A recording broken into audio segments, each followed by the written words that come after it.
اسی لیے میرے عزیزو ہمیشہ سترک رہو، ہمیشہ الرٹ رہو۔ آج اگر عشاء کی نماز نہیں پڑھے ہو تو تمہیں احساس ہونا چاہیے صبح ہونے سے پہلے اگر بستر پر میں مر گیا تو بے نمازیوں میں اٹھایا جاؤں، میری نماز باقی رہ گئی۔ اس حال میں میں اللہ سے ملاقات کروں گا کہ میری زندگی کی آخری نماز باقی رہ گئی ہے، یہ ویسی رہ گئی۔ تمہیں جب تک اس بات کا احساس نہیں ہوگا تم گناہوں سے کیسے باز آؤ گے؟ توبہ و استغفار کو کثرت سے اپنے درمیان پھیلاؤ، جہاں بیٹھو گٹکا کھاتے ہوئے نہیں، پان تھوکتے ہوئے نہیں، انتظار کی گھڑیاں، اجعلوا الانتظار فی الاستغفار، اپنے انتظار کی گھڑیاں بھی استغفار میں لگا دو، استغفار کثرت سے کرو۔ میں اس رہبان کے جلوہ میں سے ایک مثال اور بتا دوں۔ سود خوری کرتے ہوئے لوگوں کو یہ لگتا ہے کہ چھوڑ دوں تو کیسے چلے گا، میرا گھر کیسے چلے گا؟ بہت اچھی طرح سے چلے گا اگر تمہارا یقین ہو اللہ کی ذات پر۔ حضرت حبیب عجمی بغداد کے بڑے بزرگ، لیکن توبہ سے پہلے کے حالات ان کے تھے، سود کا کاروبار کرتا، سود کا کاروبار کرتے، بیوی نیک تھی، سمجھاتی تھی باز آ جاؤ، اچھا کام نہیں ہے، لیکن پیسوں کی لت، بڑھانے کی عادت۔ ایک دن ایسا ہوا کہ بیوی نے دعا کی، مولا تو کوئی نشانی دے دے میرا شوہر توبہ کرے گا۔ اللہ ایسی بیویاں دے جو لوگوں کی ہدایت کے ذریعہ بنے۔ دعا کی کہ مولا تعالیٰ میرے شوہر کو کوئی علامت دے دے کہ وہ باز آ جائے۔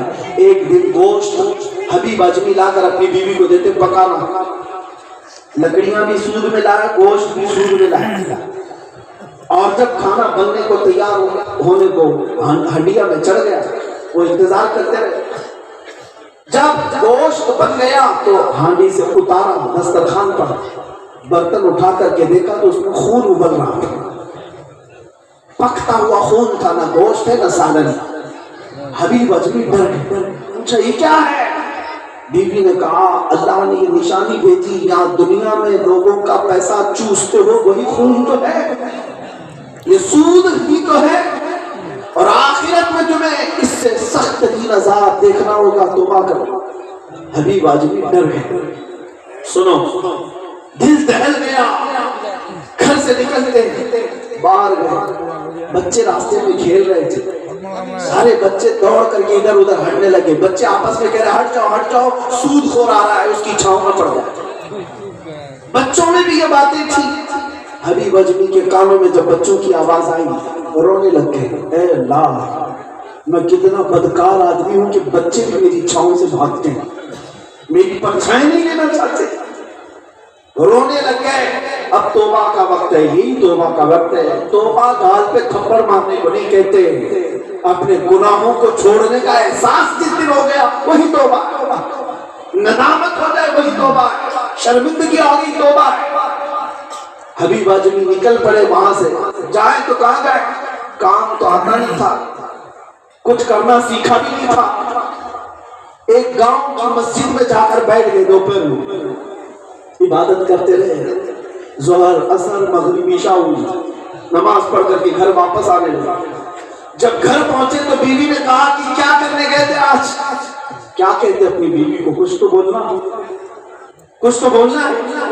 بیوی سے کہا میں نے ایک نوکری ڈھونڈ لی ہے، ایک نوکری ڈھونڈ لی ہے، کام پہ لگ گیا ہوں، اب روزانہ کما کر کے لاؤں گا اجرت۔ بیوی بڑی خوش ہوئی، کہا بہت اچھا ہے، آپ کو کام مل گیا، میں اللہ کا شکر ادا کرتی ہوں۔